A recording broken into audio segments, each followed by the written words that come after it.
Hello, my friends. Welcome to English Spark, your best place to learn English in a simple and exciting way. Today, we are going to learn English through a powerful and emotional story. This story is about a young woman named Sofia. One small decision changed her entire life. When she finally understood the truth, it was already too late. Do you want to know what really happened? Stay with me until the end. This story will help you think in English and improve your listening and speaking skills. Listen carefully and repeat after me. Try to understand every sentence. Do not worry about mistakes.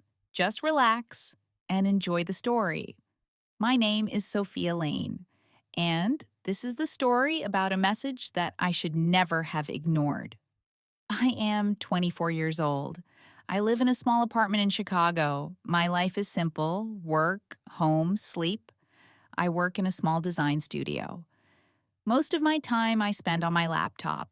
I do not go out often. I do not meet new people. Every day feels the same: quiet, predictable, safe.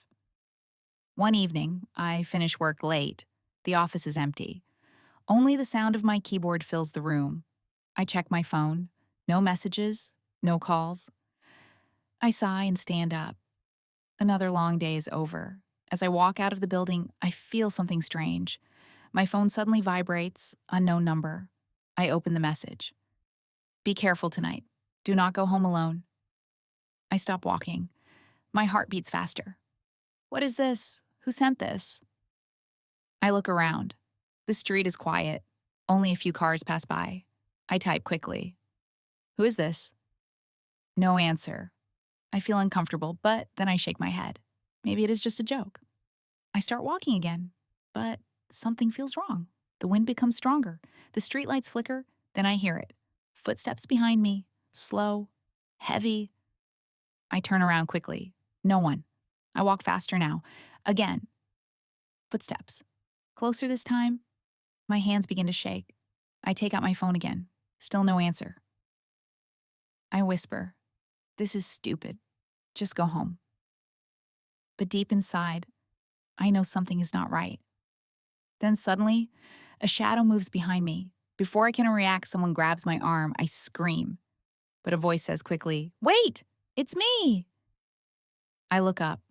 A man stands in front of me, tall, calm, serious eyes.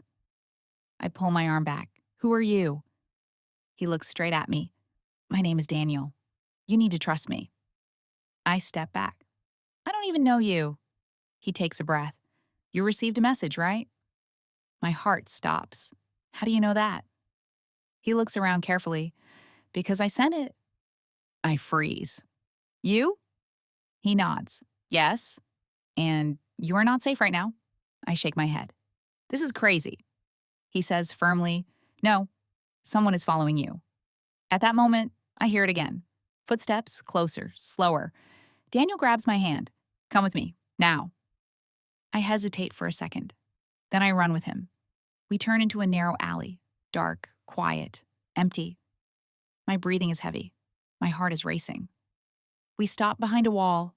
Daniel raises his hand. "Stay quiet." Footsteps pass by the alley. Slow, searching, then silence. I look at him. "Who is that?" He looks serious. "I have seen him near your building for days." My body feels cold. "What?" He nods. "I work security there. I noticed him watching you." I feel dizzy. "Why didn't you tell me?" "I tried," he says quietly, "but you always left too quickly." I sit down slowly. Everything feels unreal. Daniel kneels next to me. "You are safe now." I look into his eyes. They are calm, warm, honest. For the first time tonight, I feel safe. He says softly, "Let me take you home." I nod. We walk together. No more footsteps, no more fear. Only silence. And something new inside me. That night changes everything. Daniel walks me to my door. Before leaving, he says, "I will make sure you're safe." The next evening, he is there again, waiting. And the next day, again. At first, I feel nervous, but slowly I start to trust him. We begin to talk about work, about life, about dreams. I learn that he lives alone, that he does not trust people easily. But with me, he is different. One evening, I ask him, "Why did you help me?" He looks at me for a moment. Then he says quietly, "Because I care." My heart beats faster. Days pass, weeks pass. The fear disappears, but something else grows, something warm. One night, as we stand near my door, he says, "Sophia, I need to tell you something." I look at him. "I was scared that night," he says. I whisper, "Why?" He smiles softly. "Because I thought I might lose the chance to know you." I cannot speak. Then I say quietly, "I am glad you didn't." He takes my hand.